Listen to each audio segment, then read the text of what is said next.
पहले तो मैं अपने आप को गौरवशाली महसूस कर रहा हूँ कि मुझे इस युद्ध का हिस्सा बनने का मौका मिला है, क्योंकि ऐसे युद्ध दुनिया में एक आधी बारी होते। सर, उस वक्त आप लोगों के सामने चुनौतियाँ क्या कुछ थी? बहुत चुनौतियाँ थी उस टाइम पे। वेदर हमारे फेवर में नहीं था, ट्रैक्स नहीं थे, रोड्स नहीं थे, साजो सामान जो था वो बहुत ही लिमिटेड था। और सबसे बड़ी चीज़ थी कि हमारे पास जो है लिमिटेड रिसोर्सेस थे। हम इस लड़ाई के लिए तैयार नहीं थे। और ये लड़ाई जो है पाकिस्तान की लगातार 4 जंगों में चौथी बड़ी हार थी। इंडियन आर्मी के जोश, जज्बे और जुनून को सलाम। और इस वक्त हमारे साथ retired colonel R K. Sharma sir हैं।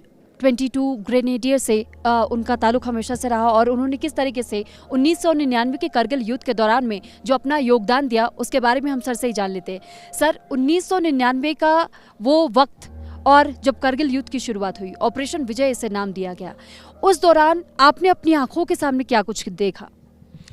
मैडम, सबसे पहले तो मैं अपने आप को गौरवशाली महसूस कर रहा हूँ कि मुझे इस युद्ध का हिस्सा बनने का मौका मिला है, क्योंकि ऐसे युद्ध दुनिया में एक आधी बारी होते हैं, ऐसे युद्ध नहीं होते।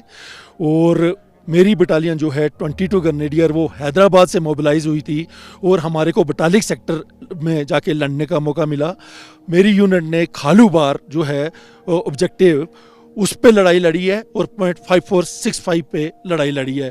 0.5465 पे मैं और मेरे साथ 20 यादव लड़के थे जिनको अहीर कास्ट के लड़के थे।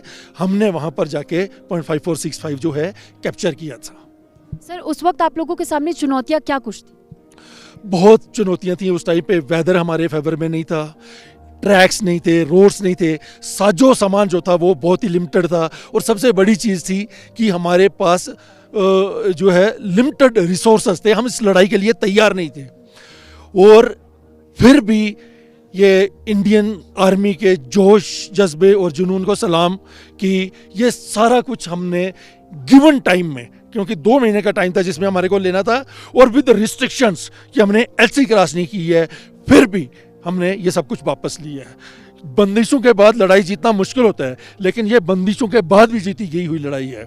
और ये लड़ाई जो है पाकिस्तान की लगातार 4 जंगों में चौथी बड़ी हार थी, चौथी बड़ी हार। It is 47, it is 65, 71 and then Kargil. Sir, एक आखिरी और छोटा सवाल मैं ज़रूर आपसे पूछना चाहूँगी। वो जोश मुझे आज भी हाई नज़र आता है। अगर ये स्थिति कभी अगर आगे आने वाले समय में बनती है, सर, इस जोश के साथ कभी आप अपील करेंगे आगे कि अगर मुझे मौका मिले तो मैं दोबारा जाने को? 100% मैंने ऑपरेशन सिंदूर में, मैं रिटायर हो चुका था, मैं गांव वालों को ट्रेनिंग भी देता था कि अगर कहीं बम गिरता है क्या होता है तो क्या करना है। और मैंने आर्मी हेडक्वार्टर में चिट्ठी लिखी थी चीफ ऑफ आर्मी स्टाफ को कि मेरे में बिल्कुल उसी तरह से इंटैक्ट हूँ, मुझे किसी तरह की फिजिकल प्रॉब्लम नहीं है, मैं कोई मेंटेनेंस नहीं मांगूंगा। मेरे जो एक्सपीरियंसेस हैं लड़ाई के, उनका पूरा फ़ायदा उठाया जाए और मेरे को बुलाया जाए। कहीं पर भी आप तैनात करेंगे, I will be on front line and I will fight this war.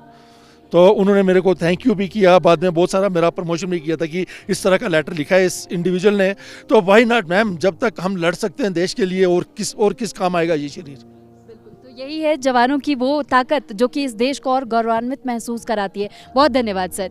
R K. Sharma sir वीर चक्र से भी नवाजे गए हैं और कीर्ति चक्र से भी नवाजे गए हैं। और सही मायनों में देखिए, कीर्ति चक्र, शौर्य चक्र और सेना मेडल।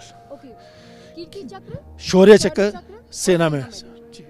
तो ये जिस तरीके से अभी आपने सुना आर.के. शर्मा सर को कि इस वक्त जब उनका जज्बा हमसे बातचीत करते वक्त भी बहुत ज़्यादा जोश से भरा हुआ नजर आया, और ये हमने सुना उनकी बातों के माध्यम से, और ये समझा कि किस तरीके से एक जवान का खून आज भी उसी तरीके से उबलता है जब बात देशभक्ति पर आती है और जब बात देशद्रोहियों को सबक सिखाने की आती है, खासतौर पर उन क्षेत्रों में जहां पर सरहद पर जब भी कभी कब्जा जमाने की कोशिश हमारे दुश्मन देशों की तरफ से की जाती है, तो आर.के. शर्मा सर जैसे अभी कई ऐसे जवान हमारे देश में आज भी मौजूद है, चाहे वो रिटायर्ड हो चुके हो, लेकिन फिर भी उनमें आज भी वो उम्मीद है और वो ये कहते हैं कि हमें सरकार अगर मौका दे तो फिर हम आगे भी इस लड़ाई को इसी तरीके से जारी करने के लिए तैयार रहेंगे। कैमरा पर्सन सचिन के साथ मैं सुरभि तिवारी, न्यूज़ इंडिया के लिए।